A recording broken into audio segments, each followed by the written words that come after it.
আগামী নির্বাচনে 31শে অক্টোবর পর্যন্ত যারা 18 বছর বয়স প্রাপ্ত হয়েছেন তারা ভোটার তালিকায় অন্তর্ভুক্ত হওয়ার সুযোগ পেয়েছেন।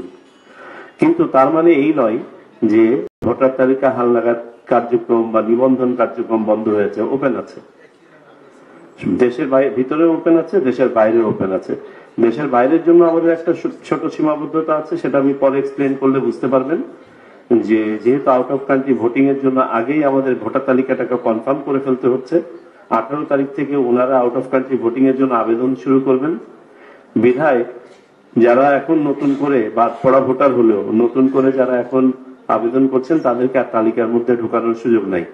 কিন্তু দেশের ভিতরে বাদ পড়া ভোটার যদি এখনো থাকেন, এখনো যদি আবেদন করেন, আমাদের তফসিল ঘোষণার আগে চূড়ান্ত যে তালিকা আমরা প্রকাশ করবো সেখানে আমরা তাদেরকে অ্যাকোমোডেট করতে পারবো। সুতরাং এটা একটা 24/7 সার্ভিস। আমরা বাড়ি বাড়ি গিয়েছি কেন, টাকা খরচ কেন করলাম? আমার মনে হয় আপনারা সবাই একমত হবেন যে গত নির্বাচনগুলোতে অন্যতম বিতর্কের জায়গা ছিল ভোটার তালিকা, এবং অনেকেই বলতো যে মৃত ভোটাররা এসে ভোট দিয়ে যায় ইত্যাদি ইত্যাদি।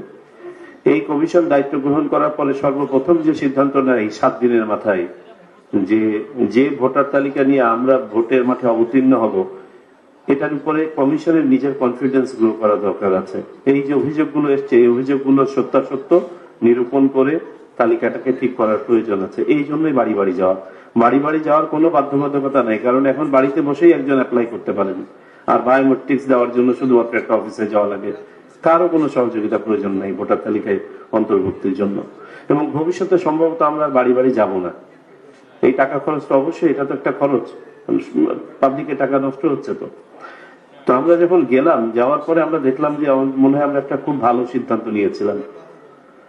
21 লক্ষ মৃত ভোটার পেলাম আমরা তালিকার মধ্যে, তাদেরকে বাদ দিলাম। আমাদের ধারণা এখনো আছে মৃত ভোটার অনেক বিভিন্ন কারণে আছে, এরা আর অবৈধ কারণে নাই, বাট আমরা পেলাম।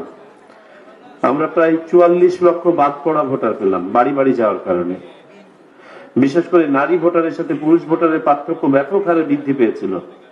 আমাদের সর্বশেষ 1 জানুয়ারিতে যে তালিকা 2 জানুয়ারিতে আমরা প্রকাশ করেছিলাম, সেখানে দেখা গেল পুরুষ ভোটারের তুলনায় নারী ভোটারের সংখ্যা 29 লক্ষ কম।